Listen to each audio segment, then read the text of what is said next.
ngunit binalaan niya sila na ang larong ito ay hindi isang minsanang kaganapan. Pagkatapos gumugol ng isang buong araw sa pagtugon sa mga isyong iyon, oras na para makipagkita kay Timothy.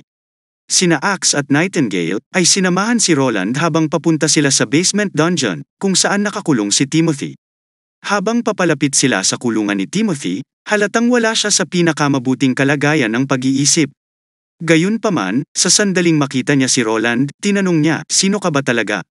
Umalingaw-ngaw sa buong piitan ang kanyang tigang na boses, na nagpapakita ng halo-halong malinaw at nakikitang emosyon. Hindi na nagulat si Roland sa tanong nito. Kung ikukumpara kay Tilly, na limitado ang pakikisalamuha niya, mas pamilyar si Timothy sa Fourth Prince. Pagkatapos ng lahat, ang mali-mali at pabago-bagong personalidad ng ikaapat na prinsipe ay isang makabuluhang lawak, isang direktang resulta ng sariling mga aksyon ni Timothy. Tumingin si Roland kay Timothy at mahinahong sumagot na siya si Roland Wimbledon. Hindi ba siya nakikilala ni Timothy? Umiiling na tugon ni Timothy. Hindi ito si Roland. Hindi makatingin ng diretsyo si Roland sa kanya. Hindi kailanman mangangahas si Roland na harapin siya ng direkta. Umiling si Roland, na nagkwento ng isang pangyayari mula sa kanilang pagkabata noong siya ay 12 taong gulang. Inanyayahan ni Timothy, kasama sina Gerald at Garcia, si Roland na tuklasin ang basement ng palasyo. Pagkatapos ay nagnakaw sila ng susi mula sa isang gwardya at ikinulong si Roland sa isa sa mga selda na ito. Ang plano ay bumalik sa susunod na umaga upang tawanan ang kanyang kasawian, umalis pagkatapos na tawanan. Sa napakaitim na silid na iyon, ang batang ikaapat na prinsipe ay labis na natakot kaya't siya ay nanginginig ng hindi mapigilan, hindi man lang naglakas loob na sumigaw ng malakas. Sa huli, pumulupot siya sa isang sulok, ibinaon ang ulo sa kanyang mga tuhod, humihikbi ng mahina. Sa oras na dumating ang tatlo upang kutsain siya kinaumagahan, ang kanyang mukha ay nanunuya ng luha at nguso. Noon, wala man lang siyang lakas ng loob na harapin si Timothy. Matagal silang nagkatitigan sa katahimikan, hanggang sa hindi na nakatiis si Timothy, sa wakas ay nagsalita, binasag ang katahimikan. At sinabing si Roland ay isang demonyo na kinuha ang katawan ni Roland para nakawin ang kanyang kaharian. Hindi nag-abalang ipaliwanag ni Roland ang kanyang sarili. Sa halip, gumanti siya. Sa pagsisibing ang mga ginawa ba ni Timothy ay hindi isang demonyo. Ang pagpatay sa sarili nilang ama, paglalagay ng sabwatan sa kanilang kapatid at pagkatapos ay pagbitay sa kanya. Upang mahawakan ang karamihan, kinuha ni Timothy si Timothy na hindi lamang kaalyado sa simbahan. Nahinamak ng kanilang ama, ngunit sapilitang ipinatawag din ang mga inosenteng sibilyan upang salakayin ang teritoryo ng Garcia. Kahit na ang pinakamahina, at ang ikaapat na prinsipe ay hindi nakaligtas kay Timothy. Sa loob lamang ng 1 taon, ang kaharian ay gumuho sa maraming lungsod na nasira ng digmaan at mga refugee na nakakalat sa lahat ng dako. Marahil kahit isang demonyo ay hindi makakamit ang gayong kaguluhan. Si Timothy, sa isang estado ng takot, ay sinubukang ipagtanggol ang kanyang sarili, sumigaw na hindi niya pinatay ang kanilang ama. Ang pagsasabing nagpakamatay ang kanilang ama. Katulad ni Roland, ang kanilang ama ay sinapian ng demonyo. Nang marinig ito, kumunat ang noo ni Roland. Mahigpit na hinawakan ni Timothy ang mga bakal, iginiit na hindi siya nagsisinungaling. Nakahiga sa kama ang kanilang ama, gaya ng karaniwan niyang ginagawa, at saka ngumiti lang ito bago sinaksak ang sarili ng punyal. Sa mismong sandaling iyon, suot din ng kanilang ama ang batong parusa ng Diyos. Biglang nangyari ang lahat kaya nawalan ng lakas si Timothy na pigilan ito. Ibinalik ni Roland ang tingin kay Nightingale na tumango bilang pagsang-ayon. Nagsasabi ng totoo si Timothy. Dahil dito, isinaalang-alang ni Roland ang posibilidad ng isang uri ng enchanted. Kapag ang kanilang kapangyarihan ay ganap na naisaaktibo, sila ay nananatiling hindi naaapektuhan ng bato ng parusa ng Diyos. Ito kaya ay gawa ng mga dalisay? O marahil ay inayos na ng simbahan ang lahat sa simula pa lang? Ang laban para sa mga trono, na lumilitaw na idinisenyo lamang upang magudyok ng hidwaan sa loob ng kaharian, ngayon ay tila kapani-paniwala. Gayunpaman, nagustuhan ni Roland ang konkretong patunay. Para sa mga sagot lamang, ang mataas na pari ng Royal Cathedral ay kailangang tanungin. Seryosong wika ni Roland. Hindi ito dahilan para ipagkanulo ni Timothy si Gerald at ipalaganap ang apoy ng digmaan sa buong kaharian. Ang pakikipagsabuatan sa simbahan at paggamit ng tableta ng mga simbahan sa kamatayan at mawalan ng buhay ang mga inosenteng tao. ganti ni Timothy, kahit na hindi niya ginamit ang mga ito. Paano naman si Garcia? Kung ang bawat isa ay kinikilala siya bilang hari mula pa sa simula, hindi ito mangyayari. Gumapang si Timothy sa rehas, mahigpit na hinawakan ang mga bakal. Ano ang kinalaman nito sa mga demonyo? Ano ang pinaplano ni Roland? Malamig na sinalubong ni Roland ang kanyang tingin. Ang naghihintay kay Timoteo ay ang deklarasyon ng kanyang mga krimen, isang paghatol, at pagkatapos ay ang pagpapatupad. Parang si Gerald lang. Gayunpaman, ang pagkakaiba ay ang pagkakasala ni Timothy ay hindi may kakaila. Nabalot ng takot si Timothy kaya nanghina ang kanyang mga paa. Mahigpit niyang hinawakan ang mga bar at sumigaw. Hindi siya kayang patayin ni Roland. Ang isang demonyo ay hindi maaaring tumayo sa harap ng bawat isa. Sisirain siya ng kapangyarihan ng mga Diyos. Kung gusto ni Roland ang kaharian, kailangan niya ang tulong ni Timothy. Ang kapangyarihan ng simbahan ay mas malakas kaysa sa naisip ni Roland. Nalaman lang ito ni Timothy sa personal na diary ng kanilang ama. Simpleng sagot ni Roland, mas marami siyang alam kaysa kay Timothy. Alam din ni Roland kung ano ang magiging hitsura ng landas sa hinaharap. Ito ay isang mapanganib na paglalakbay at si Timothy ay hindi karapat-dapat na pamunuan ang mga tao.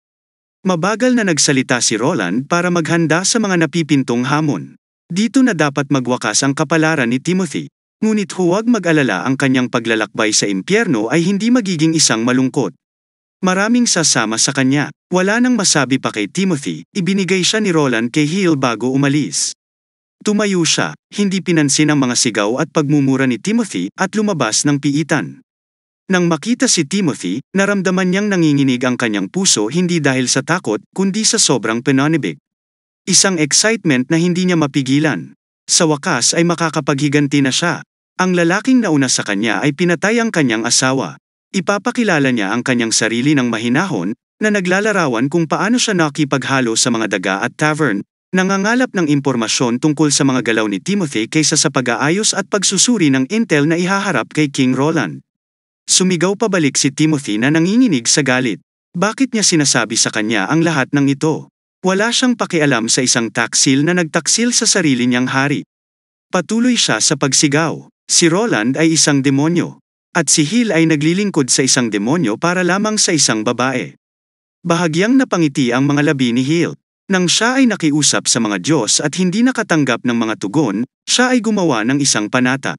Kung makakamit niya ang kanyang paghihiganti, kusang loob niyang susundan kahit ang isang demonyo sa kailaliman ng impyerno. Samantala si Nightingale ay nakadapo sa bintana, nakatingin sa lungsod sa ilalim ng balabal ng gabi. Pinutol ng boses ni Wendy ang kanyang pag-iisip habang naglalakad papalapit kay Nightingale, hinihimas ang kanyang balikat. Walang ideya si Wendy Yellen kung saan kinukuha ng dalawang maliliit na batang babae ang kanilang enerhiya. Pagkatapos ng lahat ngayon, humihingi pa sila ng bedtime story. Tumawa si Nightingale. Kung hindi sila pinarusahan ng 3 hanay ng mga ehersisyo noong nakaraang pagkakataon, puspusan niya ang pakikipagsapalaran nila ngayong gabi. Hindi humihingi ng kwento. Napatingin ulit ang dalawa sa mga babae. Natulala si Maisie sa kidlat. Napangiti si Nightingale na sinasabing magkasundo talaga ang dalawa. Pansin ni Wendy na may matamis na ngiti. Naalala niya si Tilly na binanggit kung paano naging kalapati si Maisie, dumapo sa mga beam para matulog, laging alerto sa anumang ingay. Handa ng takasan ang panganib sa kanyang pagbabago. Ngayon ay sa wakas ay makakatulog na siya ng mahimbing tulad ng isang regular na babae. Huminto si Wendy, ang boses niya ay may emosyon, nakatingin kay Nightingale, sinasabing tama ang pinili nila para sa iyo. Habang si Nightingale ay hindi tumugon, ngunit ang bawat isa mula sa hangganan ng bayan ay malamang na makaramdam ng parehong paraan. Pagkatapos ng mahabang katahimikan, nagtanong si Wendy, gusto ba ng Nightingale na bumalik at tingnan?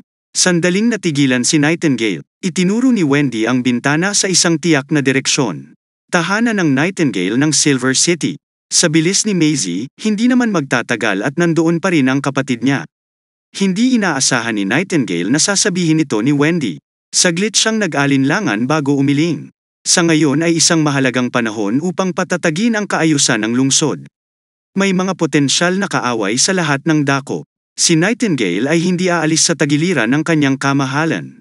Ngunit pagkatapos mapatahimik ang Grey Castle, magkakaroon ng maraming pagkakataon upang bisitahin ang Silver City. Hined siya nagmamadali. Nang marinig ito, tila panatag ang loob ni Wendy, na nadama na si Nightingale ay hindi na nagtatago ng sama ng loob sa kanyang sariling nakababatang kapatid.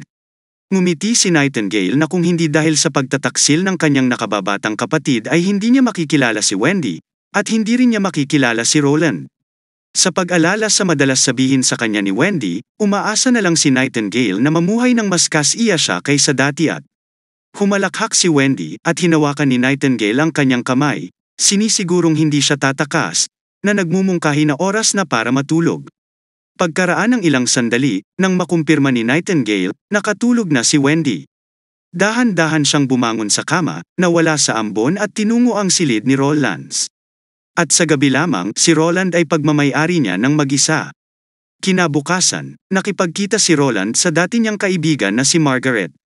Sa kabutihang palad, binanggit niya na ang pakikipagkita sa mga maharlika at mga ministro nitong mga nakaraang araw ay hindi nakapagdulot sa kanya ng labis na kagalakan na gaya ng makita niya si Margaret. At, tiniyak niya sa kanya na ang lugar ay napakaligtas at walang mga tagalabas na nagtatanong kung mayroon siyang anumang kumpidensyal na pag-usapan sa kanya. Sinabi ni Margaret na pinagkatiwalaan siya ng isang tao na maghatid ng mensahe kay King Roland ng mag-isa. Nais ni Lord Thunder na makipagkita kay Roland. Nang marinig ito, labis na nagulat si Roland. Hindi ba't si Lord Thunder ang pinakakahangahangang explorer ng fjord na dumaan na sa pagkawasak ng barko? Napailing si Margaret. Ayaw ipaalam ni Thunder ang kanyang kinaroroonan, lalo na kay Kidlat, kaya naman kailangan niyang palihim na ipaalam kay Roland. Binanggit ni Thunder na nakadiskubre siya ng isang hindi kapanipaniwalang tanawin sa kanluran ng Shadow Isles, posibleng may kaugnayan sa mga sinaunang guho mula sa daan-daang taon na ang nakalilipas. Siguradong magiging interesado si Roland dito. Noon lang namalaya ni Roland na nasa kabisera na si Thunder. Tumingin siya kay Margaret at tila hindi siya nagulat sa pagbabalik ni Thunder mula sa inaakalang patay na lalaki. Mag-isa bang alam ni Margaret ang tungkol dito? Tumango siya, sinabing ang mahiwagang Stone Lightning War ay ginamit ng kulog upang subaybayan ang kanyang lokasyon. Ang unang paglalakbay ni Margaret sa border town ay para matiyak din ang kaligtasan ni Kidlat.